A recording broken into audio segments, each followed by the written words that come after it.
안녕하세요. 오랜만에 인사드리는 레차트 감다쌤입니다. 칸딘스키는 몬드리안과 더불어 가장 유명한 추상화가 중 한 명이죠. 그리고 인류 최초의 추상화가를 꼽으라면 아마 대부분 바실리 칸딘스키를 이야기할 거예요. 미술계에서는 흔히 칸딘스키는 뜨거운 추상, 몬드리안은 차가운 추상이라고도 표현합니다.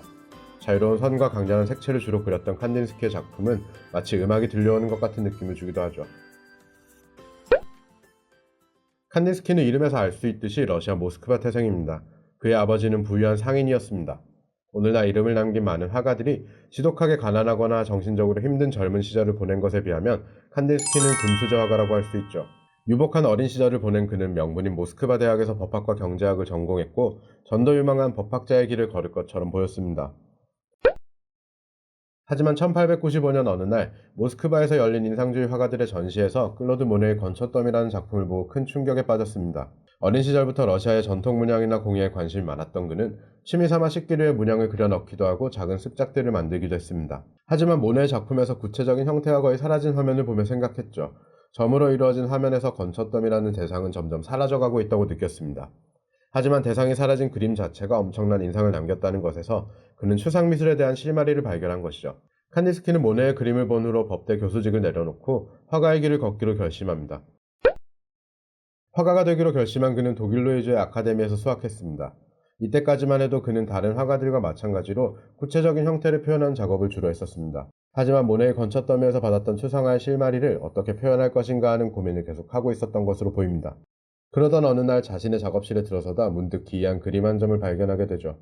몇 년째 고민하던 형태로부터의 해방을 드디어 발견했다고 느꼈습니다. 처음 보는 그림이 자신의 작업실 바닥에 놓여 있었는데 이내 그 그림은 본인의 작품이라는 것을 깨닫게 됩니다. 자신이 그렸던 그림이 바닥에 거꾸로 놓여져 있던 것이었죠.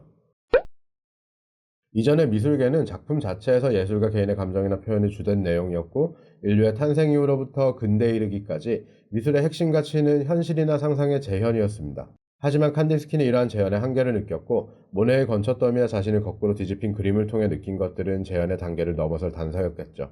특히 칸딘스키가 주목한 것은 음악과 색채였습니다. 그는 색채와 점선면 등 순수한 요소만으로도 감동을 줄 수 있다고 생각했습니다. 또한 형태와 색채가 사물의 겉모습을 그려내는 것이 아닌 작가의 감정을 나타내는 수단으로 이용되어야 한다고 믿었죠. 추상화의 가치에 대해 아주 확실하게 이해할 수 있는 구절이 있습니다. 바로 칸딘스키가 추상미술이 주는 감동을 음악에 비해 설명했던 말인데요. 색채는 건반, 눈은 공이, 영혼은 현이 있는 피아노이다. 예술가는 영혼의 울림을 만들어내기 위해 건반 하나하나를 누르는 손이다.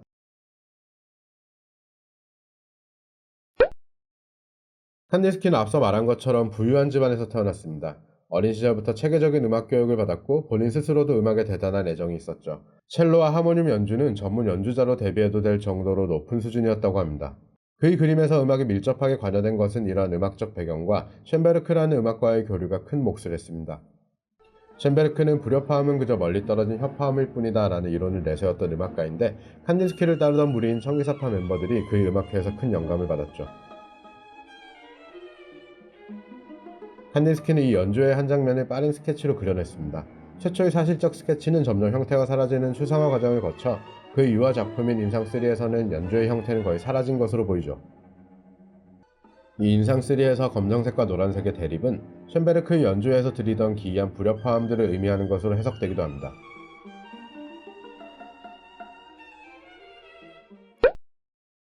개인의 화가들이 각자의 개성과 감정을 펼쳐내던 미술과는 조금 다르게 음악은 오랜 시간 동안 많은 음악가들이 기초이론 확립을 위해 힘썼기 때문에 미술에 비하면 훨씬 더 정교한 이론 체계를 이루고 있었죠. 칸딘스키는 미술과 회화 또한 이러한 이론 체계를 확립할 필요성이 있다고 느꼈습니다.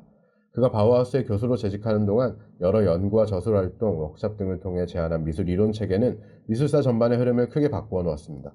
오늘날 많은 미술 학도들이 탐구하는 이론의 영역은 칸딘스키가 크게 기여했죠. 애초에 법학과 경제학을 전공하고 교수로까지 재임했었던 그의 학구적 성향은 최초의 추상화가라는 타이틀뿐만 아니라 미술 이론가로서도 대단한 업적을 남겼습니다. 하지만 바우하우스는 나치에 의해 폐교되었고 칸딘스키 또한 퇴폐 예술가로 분류되어 작품을 몰수당하기도 했죠. 이런 탄압을 피해 그는 파리로 망명했고 그곳에서 여생을 보냈습니다. 칸딘스키는 추상화라는 장르를 거의 처음으로 개척한 선구자이자 미술 이론 체계를 확립한 데 힘썼던 이론가이기도 합니다. 칸딘스키를 전후해서 미술계는 수천 년 동안 유지해오던 재현의 영역을 벗어나 각자의 수많은 갈래로 뻗어나가기 시작했습니다. 그는 미술의 새로운 지평을 연 인물로 평가받고 있죠. 하지만 이런 칸딘스키에게도 명과함은 존재합니다. 그가 추상화라는 새로운 장르에 몰두했던 이유가 뒤늦게 화가의 길로 뛰어든 만큼 부족했던 데센과 표현력을 감추기 위해서가 아니었나 하는 의견도 있습니다. 그리고 칸딘스키에게는 2명의 부인과 1명의 버려진 약혼녀가 있었죠. 이번 영상에서는 칸딘스키의 생애와 작품에 대해 대략적으로 알아봤는데요. 이어지는 칸딘스키 2편에서는 그의 지극히 개인적인 인생을 좀 더 들여다볼까 합니다. 이혼한 첫 번째 부인인 안나 체마키냐, 그리고 제자이자 약혼녀였지만 결국 버림받은 가브리엘레 민터, 그리고 사기꾼의 냄새가 다분히 풍기는 마지막 부인이자 칸딘스키의 상속녀 니나 칸딘스키. 그녀는 칸딘스키의 유산 덕에 사치스러운 삶을 살았지만 결국 그 유산 때문에 살해당했습니다. 이어지는 칸딘스키 2편에서 더 자세히 다뤄볼 테니 꼭 시청해주세요. 지금까지 레차트 감자쌤이었습니다. 감사합니다.